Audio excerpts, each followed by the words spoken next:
सबसे पहला जो लिखा गया है वो लिखा गया पे ऑफ। क्या लिखा हुआ है सर?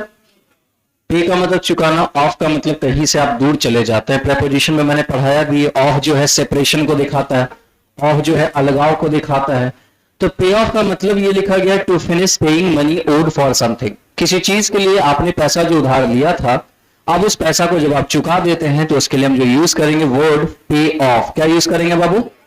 ठीक है। अगला वर्ड हमारे सामने टेक ऑफ। ये तो आप जानते हैं एरोप्लेन क्या करता है? टेक ऑफ करता है। यानी कि सब जब फ्लाई करने की बात है, बिगिन टू फ्लाई, उड़ने की जो शुरुआत करना है, तो वहां पे हम टेक ऑफ का यूज कर सकते हैं। और दूसरा मीनिंग कहते हैं हम कपड़ा टेक ऑफ करना, कपड़ा उतारने के लिए भी हम क्या करते हैं? टेक ऑफ का यूज करते हैं। या फिर किसी चीज को हटाना है, टू रिमूव समथिंग, किसी चीज को क्या करना है? हटाना है, रिमूव करना है। मान लो इसमें से मुझे ये बटन हटाना है, ये मुझे अच्छा नहीं लग रहा पॉकेट, इसको फाड़ के यहां से हटा देना है, तो रिमूव करने के लिए भी टेक ऑफ का यूज करते हैं। और किसी जगह को अगर आप छोड़ रहे हैं, जैसे फॉर एग्जांपल मैं पटना छोड़ के बेंगलुरु शिफ्ट हो जाऊं या हैदराबाद शिफ्ट हो जाऊं, तो मैंने जगह छोड़ दिया, तो भी हम क्या यूज करेंगे? Take off. तीसरा हमारे सामने टेक डाउन। टेक डाउन जैसे राइट डाउन मैं यूज करता हूं आप लोगों को, चलो राइट डाउन करो, लिखो जल्दी से, हेड डाउन करो। बचपन में स्कूल में हेड डाउन भी करवाया जाता था। मुझे ये फील होता है कि जब टीचर्स को पढ़ाने का मन नहीं करता था तो वो बच्चों को क्या बोलते थे? चलो जी 2 मिनट के लिए हेड डाउन करो।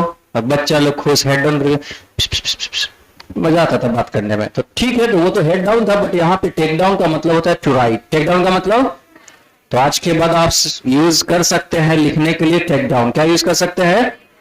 अगला हमारे सामने लिखा हुआ है जंप एट। क्या लिखा हुआ है? अच्छा, जंप का मतलब क्या होता है? कूदना। एट का मतलब किसी जगह, हम लोग पढ़े एट का यूज जगह के लिए किया जाता है, पढ़े ना जी?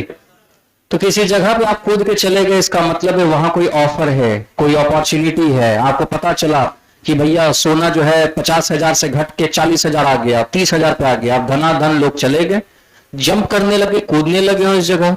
इसका मीनिंग देखो क्या है? To accept an opportunity, offer etcetera.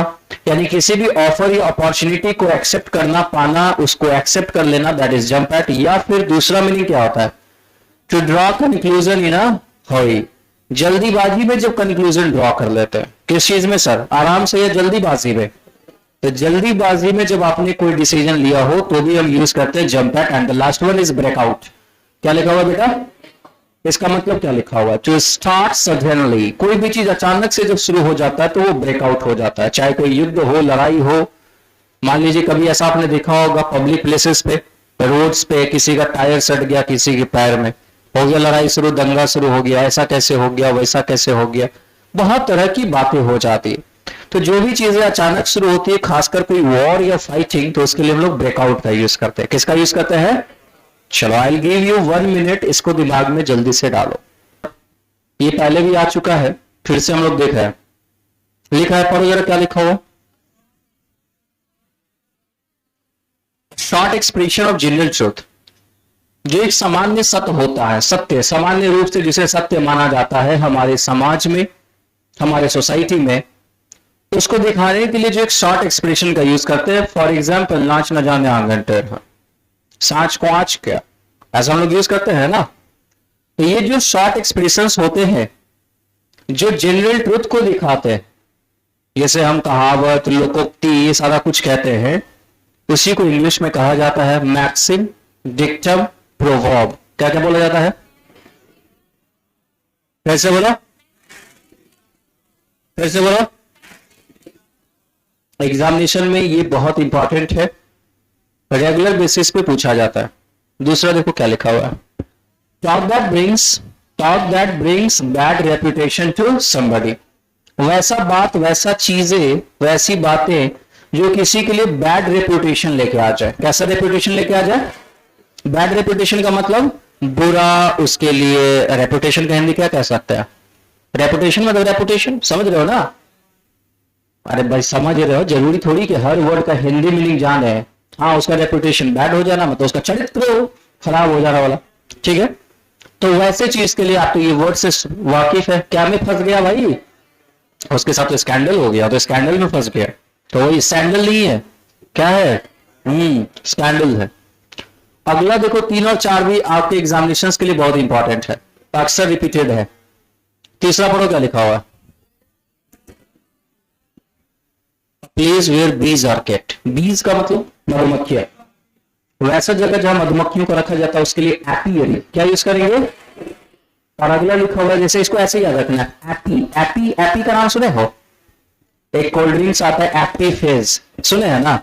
तो एपी पीते हैं, एपी पीते हैं मतलब पीने वाला। तो मधुमक्खी का जो शहद होता है हम खाते हैं, तो एपी मतलब खाने वाला पीने वाला, तो बी से रिलेटेड। लेकिन चिड़िया को तो जनरली नहीं खाते हैं। अब सर क्या बात करते हैं, आइए गांव जरा बटेर को तीतर को खा ही जाते हैं, मुर्गा मुर्गी से तो अपने आप में चिड़िया ही है, खा ही लेते हैं लोग, खाना भी चाहिए कोई दिक्कत नहीं है, हम नहीं खाते। तो क्या लिखा हुआ है, place where birds are kept, जहां बर्ड्स को रखा जाएगा उसको एवियरी क्या बोलेंगे सर, फिर से बोलो। ये तो आप जानते हैं, तो बताने का जरूरत नहीं है। क्या लिखा हुआ पढ़ो, places where fishes are kept, जहां मछलियों को रखा जाता है वो क्या होता है, एक्वेरियम क्या बोलते हैं सर। अब बोलोगे सर इसका भी हिंदी मीनिंग बताइए, तो सर रहने दो, इंग्लिश में ही समझ लो, जल जीवशाला। गाली नहीं दे रहे हैं, जल जीवशाला, ठीक है। हाँ इन्हें की सर गाली दे रहे हैं, ऐसा कैसे हो सकता है, इतनी मेरी हिम्मत। चलिए अगला वर्ड पढ़िए, क्या लिखा हुआ है, a place where fruits trees are grown, orchard. क्या बहुत जगह ऑर्किड भी होता है, ऑर्चर्ड क्या बोलेंगे सर, जहां पे क्या होता है, वैसा जगह जहां फूलों को, फलों को, पौधों को या पेड़ों को बड़ा किया जाता है, ग्रो किया जाता है। अगला 7वां पढ़ो, क्या लिखा हुआ है, आर्म्स का मतलब हथियार, जो हथियार होता है, आर्म का मतलब ये होता है आर्म, ठीक है। लेकिन आर्म्स का मतलब क्या आता है, हथियार। आर्म्स और एम्बिनेशंस का नाम सुने होंगे। तो आर्म्स जहां रखे जाते हैं उसको बोलते हैं आर्मरी, क्या बोलते हैं।